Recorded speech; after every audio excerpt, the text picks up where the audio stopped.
Can you blame the father if it's one of those situations where I told you I didn't want it? Yes. Why do I have to be a part of this when I said I didn't want it? And I'm not saying it's okay. I'm not saying that Debbie should have any type of grace at all. But what I am saying is, at what point does the woman take accountability and say, I signed up for this?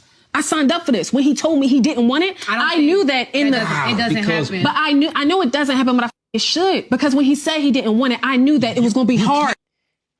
It doesn't happen. But like she said, it should happen. If you saying you want to have this child and he's saying he's not going to be there, at that particular point you have to understand how hard you keeping this child is going to be if you're not financially good. Because the only women that I see that's good when it comes to being a single mom, meaning that they're not dealing with a whole bunch of issues that other people deal with, is when they have their finances in order.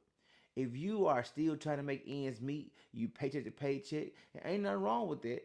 I'm not knocking it, but at the same time, you have to understand how hard it's about to be, because that child is going to come with unexpected expenses. They're going to keep growing on you. So it's always got to be clothes and shoes you have to buy. See, you buy clothes and stuff for yourself because that's just what you want to do. You don't have to. But with that child, you're going to have to buy them clothes. You're going to have to buy them shoes. You're going to have to do certain things because they are growing. You don't have to do anything for yourself when it comes to clothes and shoes and, accessories and your hair. You don't have to do these things. But for this child, it's a little different. So y'all understand, when even though y'all have millions of examples of struggling single moms because they don't have the father in their life for whatever reason, it is a hard thing. And I understand you want the baby shower, the paternal pictures, and you want to be able to say, people say congratulations, oh my God, he or she's so beautiful.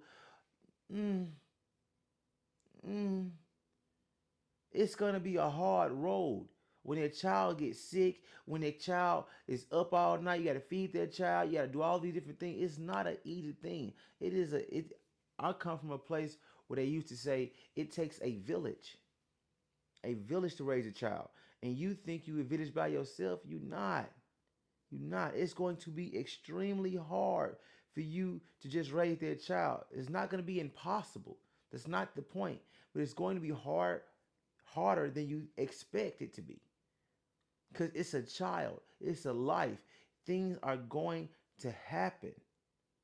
I'm not saying it's gonna be detrimental things, but it's gonna be things that come up. Like if you get a car, a brand new car, at some point you gotta do maintenance on that car. At some point you may have a flat tire. At some point that you